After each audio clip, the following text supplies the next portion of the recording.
Mimi kabla hujauliza swali baba, mimi naitwa Salim Ngugi wa Nyoike, Muislamu. Wewe wanakuita nani? Rasta. Rasta. Asante sana. Rasta. Wewe ni Mkristo? Wewe ni Mkristo? Ni Mkristo 11:14 wa Korinto wa kwanza nione kama wewe Mkristo. 11:14 wa Korinto ni wa kwanza inasema. Tulieni, unajua nimemuuliza kama ni Mkristo, inawezekana labda sio Mkristo ni Mrasta. Ndio nikamuuliza akasema ni kweli ni Mkristo. Na Wakristo najua wanapenda kutumia Biblia 11:14 wa Korinto wa kwanza. 11:14 wa Korinto ni wa kwanza. Nataka ione na macho yake. Inasemaje? Je, hayo maumbile yenyewe hayo maumbile yenyewe hayafundishi ya kwamba mwanamume akiwa na nywele ndefu ni aibu kwake? Kwa kuwa pole tu, unajua usinipeleke mbio. Nataka tuelewane hapa pole. Wewe kuwa mpole. Kuwa mpole. Ndio nataka ndio aulize. Sasa tulieni tu, malizia andiko, wasiseme ni nusu. Rudia na umalizie mpaka chini. Bwana ni kufunzana, tunafunzana. Hayo maumbile yenyewe hayafundishi ya kwamba mwanamume akiwa na nywele ndevu ni aibu kwake, lakini mwanamke akiwa na nywele ndevu ni fahari kwake. Basi wanawake ndio wanaruhusiwa kuweka hiyo nywele ndevu na tunange wasiwasi kwa sababu ni warembo, lakini mwanaume anapunguza nywele. Na ndio unaona wale Wakristo wamesoma hiyo Biblia wamepunguza nywele. Sasa wewe ni Mkristo uliosoma lakini ufuati Biblia. Sasa weka swali yako. Wanawake wanaruhusiwa kukaa na nywele, haina wasiwasi. Sasa weka swali yako sasa. Yakobo alinyoa?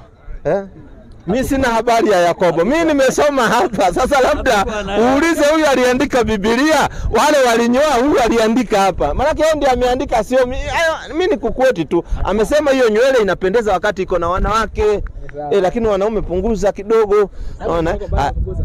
Utapunguza Yaani kidogo nishapunguza. Hii ni kidogo kweli? Sawa.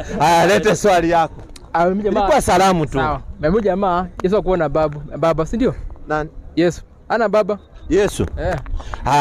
Qur'ani 3:45. Anauliza kama Yesu ako na baba. Mbona Qur'ani iko na hiyo majibu? Unasema ana. Ndio nataka nikuonyeshe. 3:45. Kwani wewe unajua yako naye? Najua ako naye. Ngoja kwanza tumuonyeshe alafu atatuonyesha. Mbona mambo kuelewana tu. Kumbukeni waliposema malaika, ewe Mariamu, Mwenyezi Mungu anakupa habari njema za kumzaa mtoto bila ya mume.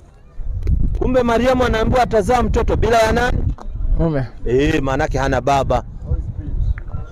Mathayo 1:1 somea hiyo. Mathayo 1:1 anataka. Kumbe anasomanga Biblia. Haya, acha tu. Mathayo 1:1.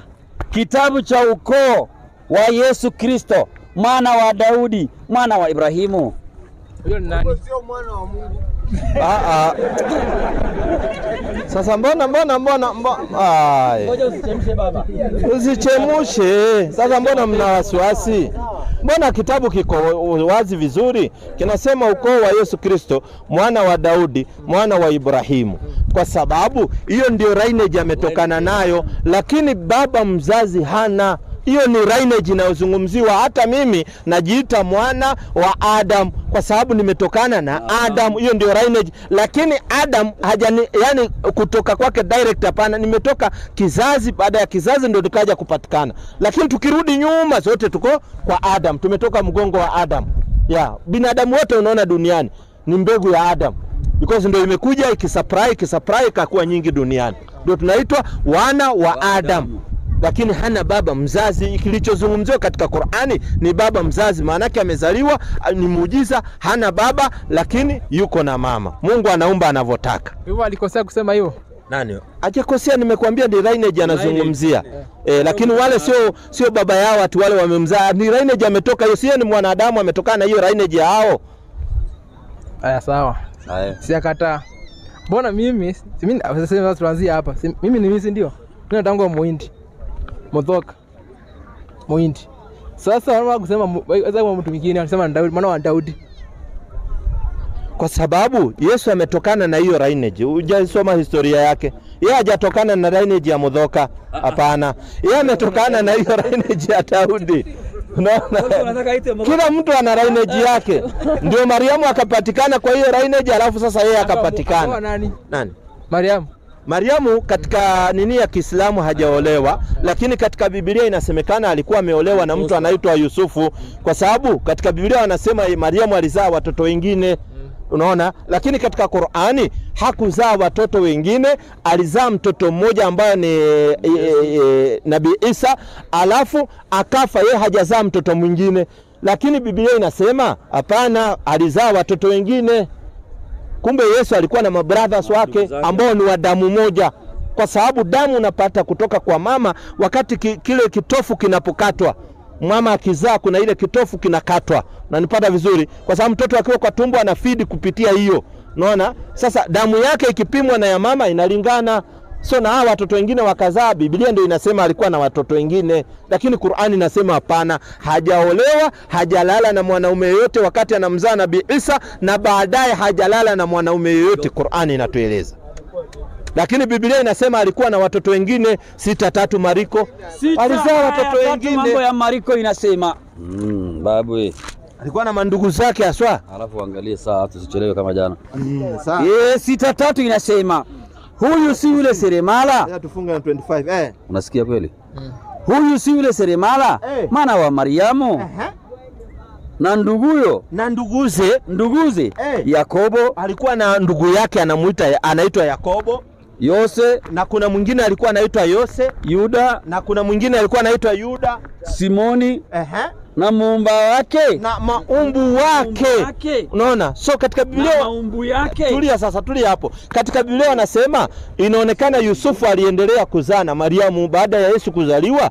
Yusufu akaenda kuzaa na Mariamu kulingana na Biblia. Lakini kulingana na Qur'ani, Mariamu hajaposwa na mtu yoyote kwanza. Kwa sababu Mariamu alikuwa ni mtoto yatima. Wakati Mariamu alizaliwa, babake alifariki, mamake akafariki. Akalelewa na mzee mmoja anaitwa Zakaria. Zakaria alikuwa ni nabii, na mtoto wa Zakaria ni mmoja anaitwa Nabii Yahya. Unapata vizuri? So Mariamu alilelewa kule. Unapata kulingana na sisi Waislamu. Na hakuwa hana brother, Yesu hana brother wala sister, alikuwa naye kwa kutoka kwa tumbo moja hakuna. Kulingana na sisi imani yetu. Imani yenu tofauti. Mariamu alikufa kulingana na imani yetu na akazikwa.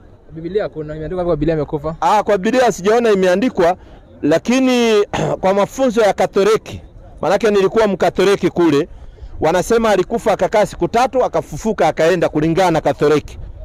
Kama kuna Mkatoliki yako hapa amesoma venye wanasema wa Katoliki, sawa, lakini haijaandikwa kwa kitabu, haijaandikwa. Lakini alikufa, alikufa bana. Si binadamu. Qur'ani inasema kila nafsi itaonja mauti. Lazima kila nafsi itakufa.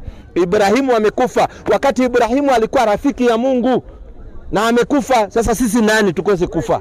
Mimi nani? Lazima tutaonja mauti, kila mwanadamu. Na katika hii dunia, na ndio unaona awe tajiri, awe maskini, ulinge, usilinge, mwisho wetu kaburini. Tunakufa.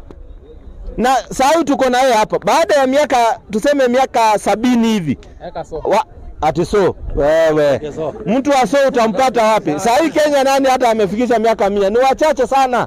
Hapa baada ya miaka 70 hatuko si wote, hata labda 50. Hata miaka 50. Unaona, hautupati, tumeenda, wengine wanakuja. Alafu miaka inakuja ikipunguzwa. Zamani ilikuwa ni sisi tukilelewa, ilikuwa ni ngumu sana uone mtoto mdogo amekufa. Yaani hili kandogo, yani watu wa kawaida hawa. Ilikuwa ni mtu tena amezeeka sana zamani. Tena watu wengi walikuwa lakini saa hii mambo ndio hiyo, kupata mzee kwa kijiji ni ngumu. Wazee ni 2 watatu wale unapata. Tena ukifika miaka 60 magoti inauma nini, unaanza kunini. Zamani mzee wa miaka 70 anaenda mbio. Sasa umekula hizi Maroiko Cube nini zote umekula, mwili imekuwa hivyo. Leta swali lingine. Maana naona tutachukua swali moja ya dada, alafu tufunge. Dada karibu. Nafasi yako hapa, swali moja ndio tuweze kufunga. Msiseme hatupati